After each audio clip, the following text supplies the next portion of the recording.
सूरजकुंड में आयोजित किए जा रहे 3 दिवसीय प्रशिक्षण दिवस के आज दूसरे दिन देर शाम तक 7 सत्र आयोजित किए जा रहे हैं, जो विभिन्न विषयों पर आधारित रहेंगे, जिनमें मुख्य रूप से आत्मनिर्भर भारत, भाजपा शासन के 8 साल में लोगों के जीवन में आया बदलाव, अमृत काल की तैयारी, घर घर राष्ट्रीय ध्वज आदि विषय मुख्य रूप से रहेंगे। शिविर में पहुंचे केंद्रीय राज्य मंत्री कृष्णपाल गुर्जर, स्वास्थ्य मंत्री अनिल विज, प्रदेश अध्यक्ष ओपी धनखड़ और विधायक नरेंद्र गुप्ता ने आज शिविर में रखे गए विषयों पर जानकारी दी। देखिए हमारी खास रिपोर्ट। देखिए, पिछले 8 साल में मोदी जी के नेतृत्व में केंद्र में जो बदलाव देखने को मिल रहा है। 8 साल पहले सुबह उठते थे तो समाचार पत्रों में कोई ना कोई घोटाला होता था। आज कोई समाचार पत्र में इस तरह की खबर सुनने को नहीं मिलती। और हर क्षेत्र में गरीबों के जीवन में, किसानों के जीवन में, मजदूरों के जीवन में, महिलाओं के जीवन में, छात्रों के जीवन में, उद्योगपतियों के जीवन में, सैनिकों के जीवन में इतने बदलाव आए हैं। अब सिर्फ गरीबी हटाओ का नारा नहीं दिया जाता, गरीबों के लिए योजनाएं बनाकर उसका सैचुरेशन किया जाता है, 100% उसका इम्प्लीमेंटेशन। ये मोदी सरकार की जो संकल्प से सिद्धि है, 100% लाभार्थी को जो योजना बनी उसका लाभ मिले। तो ये सारी बातें विस्तार से तो मैं बताऊंगा, लेकिन इन 8 सालों में चाहे वो देश का सम्मान हो, देश का खजाना हो, देश की सीमाएं हो, सब सुरक्षित हुई हैं और आम आदमी को उसकी ज़रूरतों के हिसाब से उसको वो सारी चीज़ें मिली हैं जिसके वो हकदार थे। और जो बीच में दलाली थी, करप्शन था, उस पर कैसे वार किया जाता है, वो डीबीटी से और जैम के माध्यम से उस लीकेज को भी समाप्त किया गया है। तो लोगों के जीवन में बहुत बड़ा, हर वर्ग के जीवन में बदलाव आया है। और उस एक एक चर्चा पर आज मैं चर्चा करने वाला हूं कि पिछले 8 सालों में जो बदलाव देखने को देश में मिल रहा है, चाहे वो इंफ्रास्ट्रक्चर का क्षेत्र है, चाहे वो इंफॉर्मेशन टेक्नोलॉजी का क्षेत्र है, चाहे गांव-गांव में वो फाइबर केबल बिछाने की बात है, चाहे वो यूनिवर्सिटी, आईआईटी, आईआईएम, एम्स, विश्वविद्यालय इतनी बड़ी संख्या में बनाए हैं। पहले मेट्रो 5 शहरों तक सीमित थी, आज 27 शहरों में मेट्रो चली गई। आज पहले हवाई अड्डे 74 थे, आज 140 हो गए। आज ज़िले ज़िले में आप देखेंगे पासपोर्ट ऑफिस हो गए। आज हाईवे 12 किलोमीटर नहीं 38 किलोमीटर पर डे बनते हैं। मतलब क्षेत्र जो पूरे देश में जो बदलाव देखने को मिला है वो सबके सामने है और तेज़ी के साथ विकास। देखिए, हमारे पास दुनिया का सर्वश्रेष्ठ नेतृत्व मोदी जी के रूप में हमारे पास है, जिस पर हमको गर्व है। विपक्ष के पास शर्म से डूब मरने के लिए अतीत में हुए काले कारनामों से दाग भरा नेतृत्व है, जो आज तक उनका दाग धुला नहीं। देखिए, जब भी कोई प्रशिक्षण शिविर होता है तो बहुत कुछ सीखने को मौका मिलता है। निश्चित ही आज के जो दोनों सत्र थे बहुत ही अच्छे वक्ता थे। पहला सत्र हमारे जो प्रदेश अध्यक्ष हैं ओम प्रकाश धनखड़ जी ने लिया था। नेता में क्या गुण होने चाहिए, किस तरह से कार्यकर्ताओं से व्यवहार होना चाहिए, बहुत विस्तार से उन्होंने चर्चा की कि एक कार्यकर्ता नेता भी होता है, एक जगह वो नेता कार्यकर्ता बन जाता है। तो इस तरह के जो गूढ़ विषय ना करके बहुत तरीके से जो हम सबको बड़े आराम से समझ में आए, और मुझे लगता है कि उससे हम जो प्रैक्टिकल जीवन में जो कार्यकर्ताओं से व्यवहार करते हैं, जनता से व्यवहार करते हैं, उसमें हमें बहुत बड़ा फायदा मिलेगा। और अभी जो दूसरा विषय जो महेश कुमार जी ने लिया, सांस्कृतिक राष्ट्रवाद, तो बहुत ही बहुत गूढ़ विषय था, पर हमें बहुत सी जानकारियाँ मिली कि हमारे देश के बारे में जिस तरह की, और विदेशों में सारी बहुत अच्छी चर्चा हुई। मुझे लगता है कि ऐसे जो हमारे जितने भी और भी सत्र होंगे उससे भी हमें बहुत कुछ सीखने को मिलेगा। सभी कार्यकर्ता जिन्होंने इसमें हिस्सा लिया है, मुझे लगता है बहुत ज़्यादा लाभान्वित होंगे। देखिए, सुबह का सत्र नेतृत्व विकास, कार्यकर्ता विकास पर था। उसके बाद का दूसरा सत्र सांस्कृतिक राष्ट्रवाद, कल्चरल नेशनलिज्म, क्योंकि भारत जो राष्ट्र किसी एक राज्य से नहीं बना, भारत यहाँ की कल्चर के कारण एक देश बना है। यहाँ राज्य तो छोटे छोटे बहुत सारे थे। दुनिया के बहुत सारे देश इसलिए बने कि उनका राज्य एक था।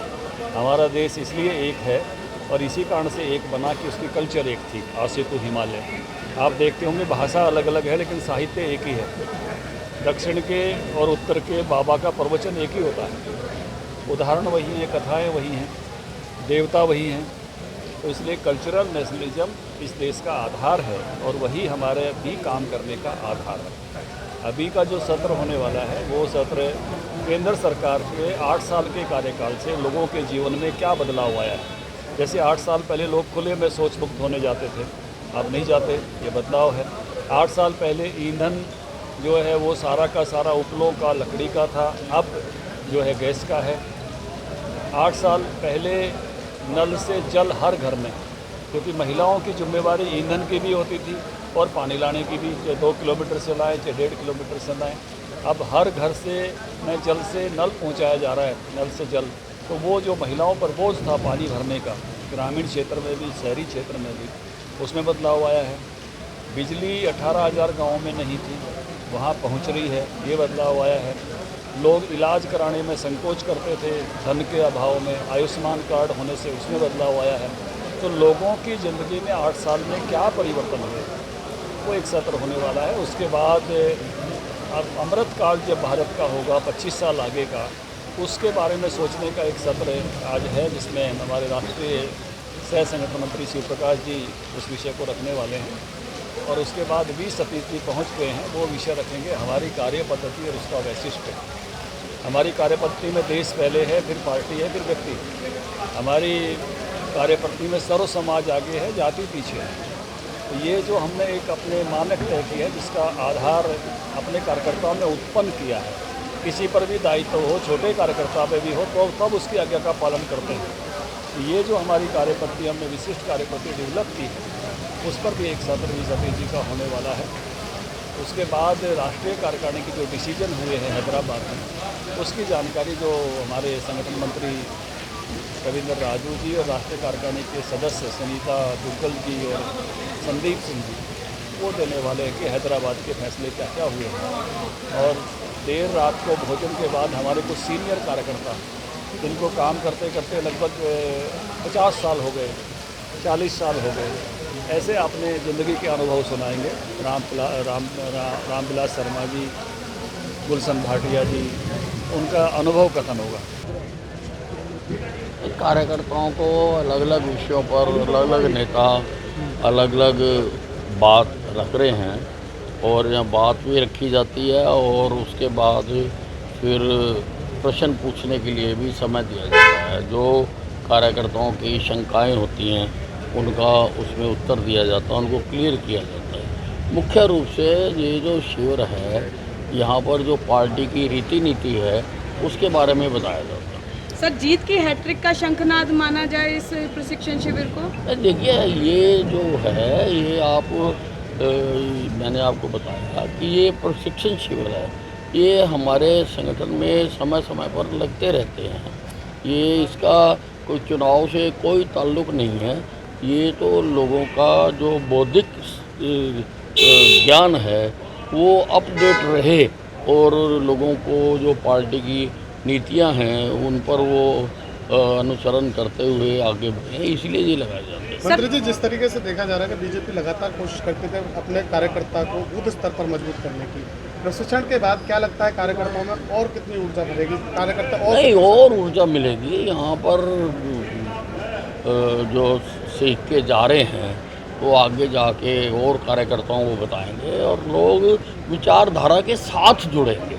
लोगों का जो विचारधारा के साथ जोड़ना होता है, ये मुख्य ध्येय होता है कि लोग विचारधारा के साथ जुड़े। सर, अभी एक आरटीआई में खुलासा हुआ कि कोरोना काल में कुछ मेडिकल कॉलेज ऐसे थे जिन्होंने जीवन रक्षक दवाइयों और इंजेक्शनों की मुनाफाखोरी की, उन पर क्या कुछ कार्यवाही सरकार कर रही है? नहीं, ऐसा कोई मामला मेरे सामने आया नहीं है, आएगा तो कार्रवाई करेगी। सर, कुलदीप बिश्नोई कभी भी भाजपा का दामन थाम सकते हैं, क्या कहें? मेरी जानकारी में ऐसा कुछ नहीं है। वो मिल रहे हैं, मिलना जुलना तो किसी को कोई मनाही है नहीं। मंत्री जी, क्या लगता है इस प्रशिक्षण शिविर से जैसा अटकलें लगाई जा रही है कि 2024 के लोकसभा चुनाव को नापा जा रहा है, तो क्या इतनी जल्दी नहीं, ये मैंने आपको बताया कि इसको चुनाव के साथ जोड़कर नहीं देखना चाहिए। ये अभी कोई चुनाव सामने नहीं है और चुनाव को देख के चुनाव की नीति पर कोई विचार ऐसा यहाँ कुछ नहीं है। ये तो सारा पार्टी की नीति के बारे में बताया। सर, परिवारवाद की राजनीति करने वाले नेताओं को क्या कहना चाहेंगे? देखिए, भारतीय जनता पार्टी ने तो हमेशा इससे परहेज किया है और हमेशा हमारी ये टैगलाइन रही है कि परिवारवाद की राजनीति देश से ख़त्म होनी चाहिए और परिवारवाद की राजनीति ने ही देश को ये इतना नुकसान पहुंचाया है। हमारी तो अगर राजनीतिक पार्टियों में माना जाए तो केवल हमारी ही पार्टी एक पार्टी है, बाकी जहाँ तो कुनबे हैं, जहाँ गैंग्स हैं। हमारी पार्टी है, हमारी पार्टी में कोई ग्राउंड लेवल से उठकर राष्ट्रीय स्तर तक जा सकता है, कोई चाय बेचने वाला देश का प्रधानमंत्री बन सकता है, लेकिन किसी दूसरी पार्टी में बन सकता है क्या? क्या कांग्रेस में बन सकता है क्या? किसी और पार्टी में बन सकता है क्या? केवल एक और डेमोक्रेटिक सेटअप में लोगों को डिलीवरी केवल वही पार्टी दे सकती है जिसके अंदर खुद डेमोक्रेसी हो और वो हिंदुस्तान में केवल भारतीय जनता पार्टी में है, किसी और पार्टी के अंदर डेमोक्रेसी नहीं।